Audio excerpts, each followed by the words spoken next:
So once again, we are talking about how to personalize your students' classroom experience.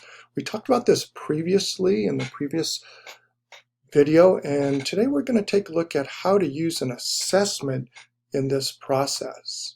So once again, I'm Christian Moralia. I'm an educational consultant at T4 EdTech. You can follow me on Twitter at T4 EdTech and on YouTube at the Transformative EdTech channel. So to revisit personalized learning, I know that's a term that's come up quite often in the educational community. And as we take a look at it, just think of a learning experience that's really focused on the needs of the student. And it incorporates a lot of different components, primarily feedback, not only from the teacher, but also from other students. It also incorporates a self-discovery process, real life application, and student agency in the learning process. So let's begin. So the first thing we want to do in the personalized learning process is we need to assess the student's needs. Now, this is going to happen at the beginning of the school year. I know a lot of teachers are preparing for the beginning of the school year, and especially with the pandemic, we're still not out of it. And it's so important to assess where students are at when they are coming into our classrooms. And I'm going to focus on my classroom experience, and that's in the area of U.S. history. But let's take a look at what this might look like. So the first thing is starting the year with a needs assessment using this platform would be Canvas. And this would be an ungraded survey. So you may be asking, so what does an ungraded survey look like? So for those of you that are Canvas users, you basically set up a quiz and you have the option right here to set it up as an ungraded survey. This will allow you to get information from the students, and we'll talk about what the results are later, but just to make sure that students aren't thinking, oh my gosh, I'm going to get a test right off. Now this should be done as soon as possible once the school year starts. Now if we take a look at these, here are some of the basic questions I have. I first talk about what a student is comfortable with, the type of learning. So I'm trying to find out their learning modalities. What is something they favor? Now I created a choice board here, not a complex one at all, but I just want them to respond. I also asked them to describe how best they work. So in this, they might have the option, we're going to take a look at, do they learn in a quiet environment? Do they learn with people around them? If we take a look at the actual questions, they can work independently. Maybe they like to work with both. We also want to take a look at the learning styles. Okay, we have lots of different types of students in our classroom. So maybe students are best learning as they're moving around in a dynamic learning environment, or maybe they need to be super focused just sitting down. Also finding out what their challenges are. So when I put this together, I want to know personally, what are their challenges when they learn? Another question I might utilize is, so in a classroom, if typically I have a lot of group work going on, are they comfortable leading the group? Are they comfortable listening? Are they comfortable with ideas? Or one of these people who just gets right down to it and starts working?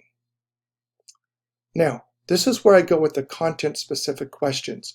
And these questions are short answer questions, and you could adapt this to any one of your classes. I want to know what they feel about the subject matter. And I also want to know what they'd like to know more about the subject matter. Once again, this is personalizing the experience. It's providing student agency. Finally, I want to make sure that if there's any other information that they should need to provide me for their learning experience. And a lot of times students will give me information about their families, things they might be going through. And this is so important as we proceed through the school year. Now, another option you have is starting the year with a needs assessment using Google Forms. And with this, you basically can use the same questions. Once again, learning about the students themselves, their learning styles, and how they learn, the environment they best learn with, and basically the same questions I would utilize in Canvas. So once you've done that, what's next? Okay, we want to review these responses. We just don't say, okay, well, okay, they took the survey and I'm going to look at it at the end of the year. Google Forms has a response sheet. Basically, you access the form, as we're going to take a look at in just a minute. So with Google Forms, you just basically click on the responses. You click right here to get a spreadsheet, and you'd want to do this for each one of your classes. Or if you're elementary, you just do it for your one class. Okay, you want to click here. I would definitely make sure that you have a title for it, and you create a new spreadsheet. And once you do that, you are going to get a spreadsheet much like what we see here. And this will allow you to review the information. Now with Canvas, you are basically going to find your quiz. You'll open the quiz, go to the class survey that you created, and you could go right here to show student survey results. And this is where you can take a look at what they've responded. You can even see the students who haven't taken the survey, which is important because you want to make sure that all students are taking the survey. You can get the statistics. Statistics may not be that useful here, but because it's ungraded, but what you want to do is get an analysis.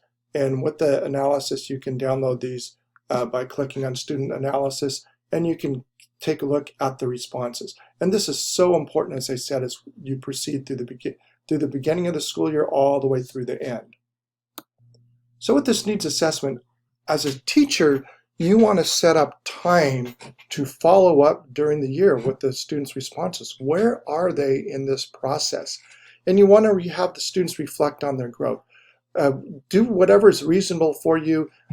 For some schools, you have various grading periods, and maybe give some time for reflection. I know a lot of times teachers just say, well, I don't have time for that. I don't have time for that. But this is so important, because if you truly are going to personalize this experience, it's not a one and done at the beginning of the school year. This is something that continues to go on in the reflective process by the students, where they are getting the self-discovery. They're learning about their own learning, and what's more powerful than that? And you are learning about them, and you're also learning about yourself as a teacher. So once again, thank you for watching this. I hope you have a great beginning of the school year. Please consider doing the needs assessment for your students when the school year starts. If you need any additional information, just follow me on Twitter, and I'll be providing some forms. I'll share some of these forms I've done so that you can have a great beginning of the school year.